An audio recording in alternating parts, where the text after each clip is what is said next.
Hello, welcome to Global Eye. I'm Parikshit Luthra, and these are the key global headlines we are tracking this evening. After staying out of power for over a year, Benjamin Netanyahu makes a dramatic comeback as Israel's prime minister. After 5 elections in less than 4 years, Israel is likely to have a stable government for the first time since 2019. Massive protests by Pakistan's Tehreek-e-Insaf supporters after former Prime Minister Imran Khan was attacked during a rally in Punjab province yesterday. The man suspected of shooting Khan remains in police custody. Imran Khan is currently being treated at a Lahore hospital and remains out of danger. German Chancellor Olaf Scholz meets Chinese President Xi Jinping, making him the first leader of the G7 nations to visit China since Xi got a third term in office. Reports say Scholz urged President Xi to use China's influence on Russia to end the war with Ukraine.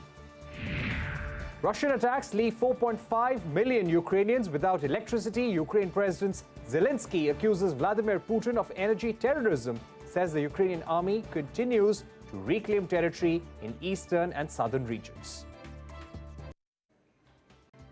First up, India and UK have restarted talks to seal the long-awaited free trade agreement. Former Prime Minister Boris Johnson had earlier assured that both countries will be able to finalize the agreement by Diwali. So what has been the reason for this delay, and what are the hurdles that both nations need to overcome? CNBC-TV18 Sanjay Suri brings us a report on what's holding back the FTA. For Britain, this is above all about Scotch whisky. It wants higher quotas and reduced tariffs.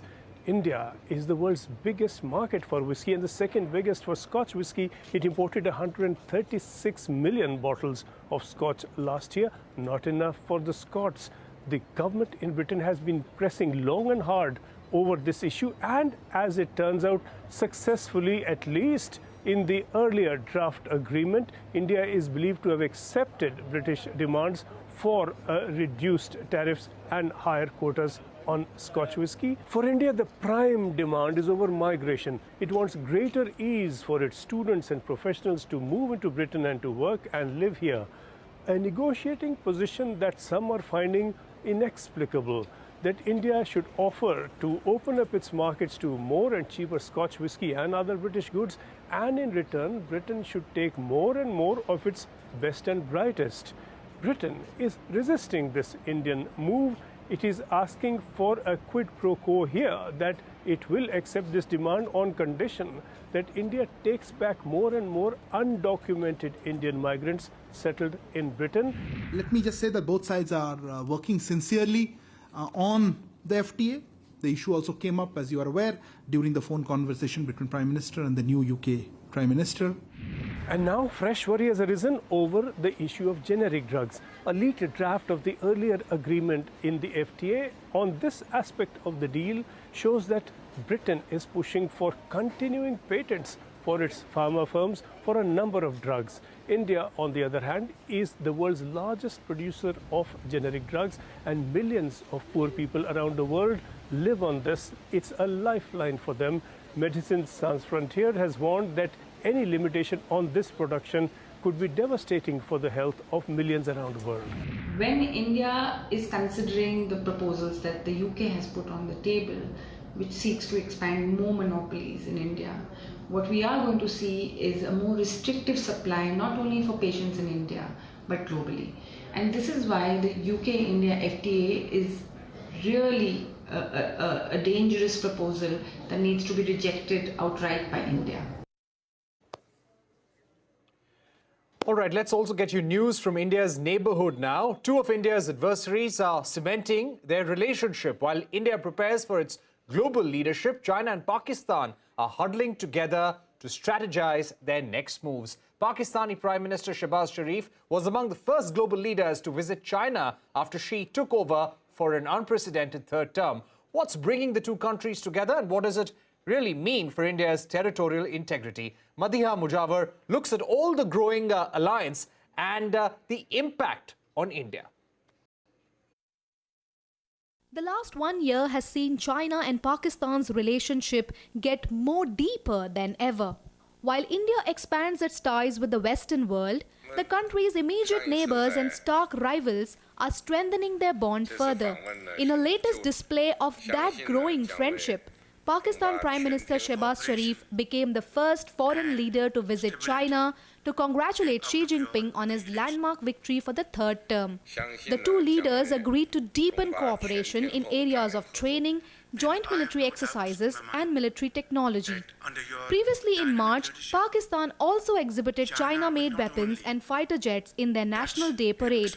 Geopolitical experts see this narrative as China's message to India. Pakistan and India do have this permanent sort of a problem, and China in that sense continues to take advantage of this problem vis-a-vis their bilateral relations. So it tries to act in a way that India continues to be perturbed, because China essentially aims at India being confined to the South Asian region. Pakistan is in no position to negotiate at the moment. It is essentially with the begging bowl. They are going wherever they can because the economy is in a terrible shape and they need support. In the joint statement during Pakistan PM's visit to China, both countries reiterated their support on issues concerning their core interests, while China reaffirmed support to Pakistan's sovereignty, territorial integrity and security.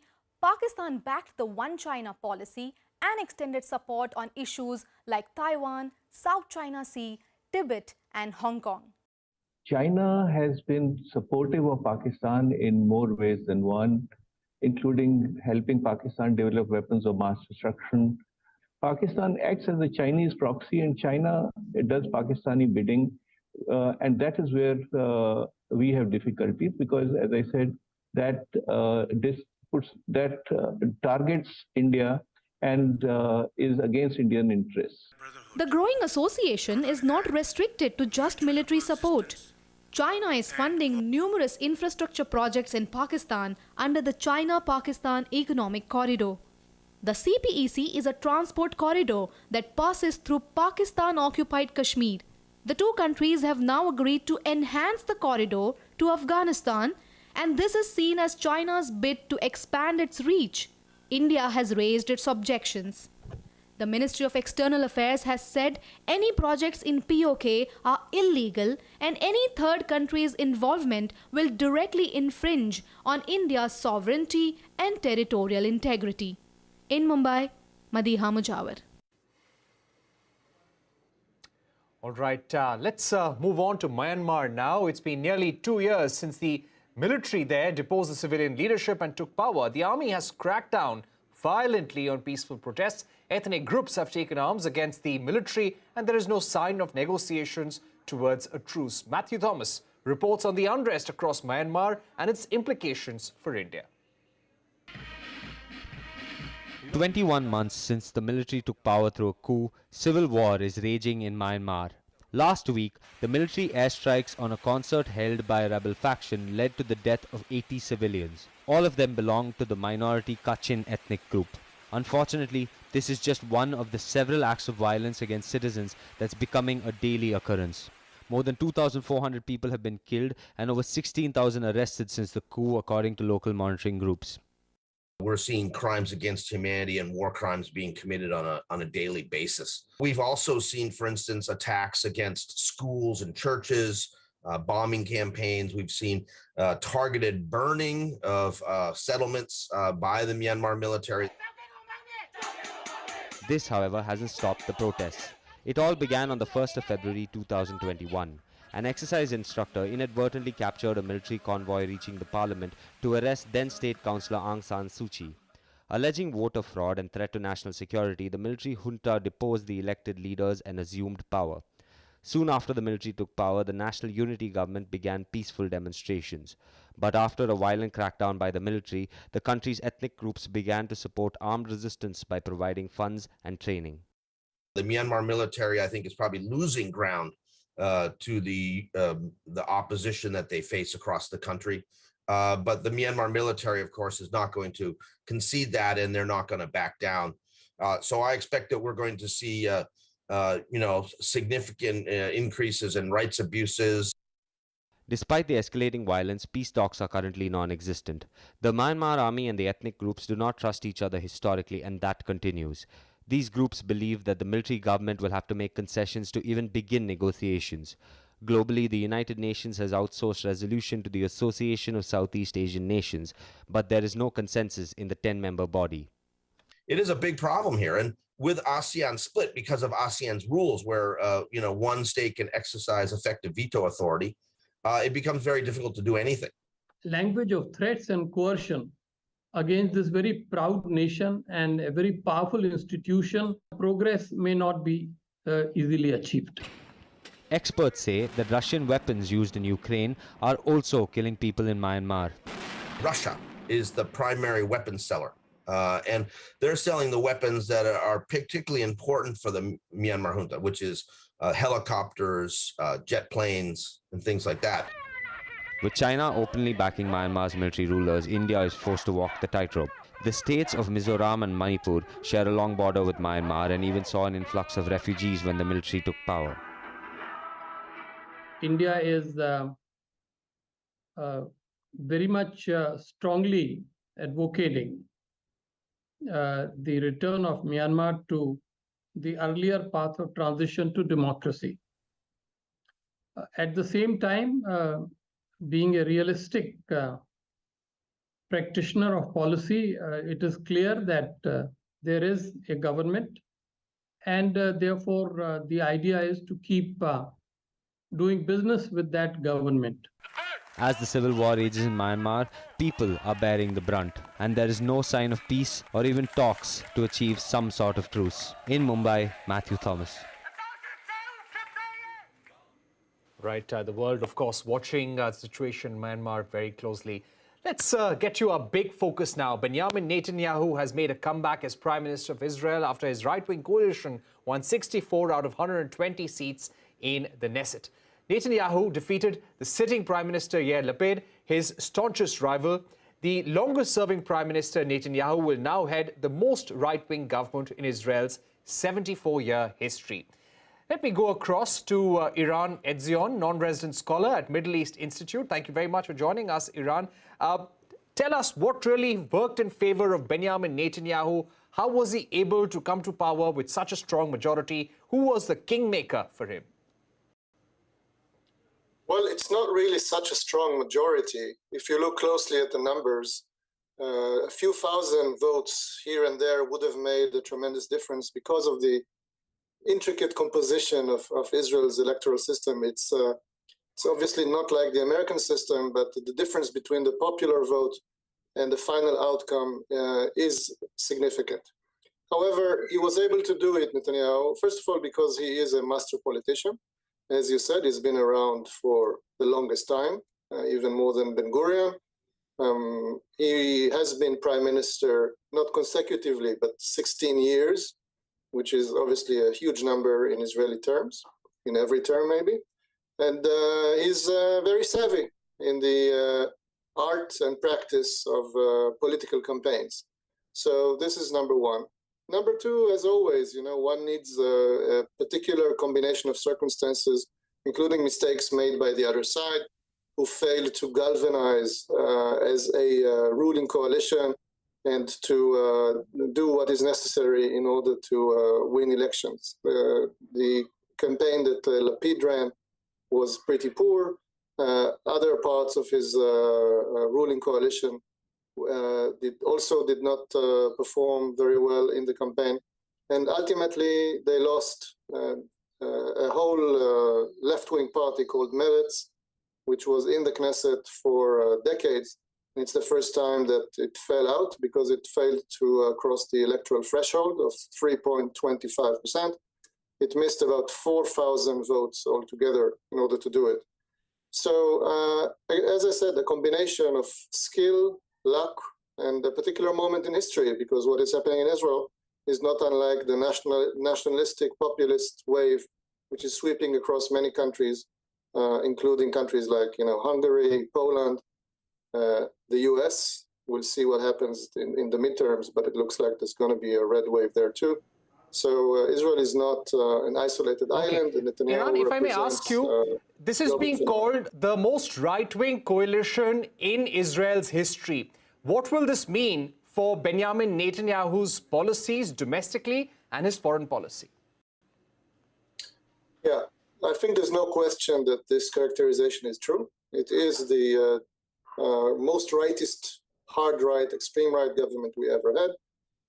For the first time, there is a very significant party that sits in that coalition, which is openly racist, comprises of bigots, some of them with a dark history of allegations and even trials for accusations for support of Jewish terrorism, for racism against Arabs and so on.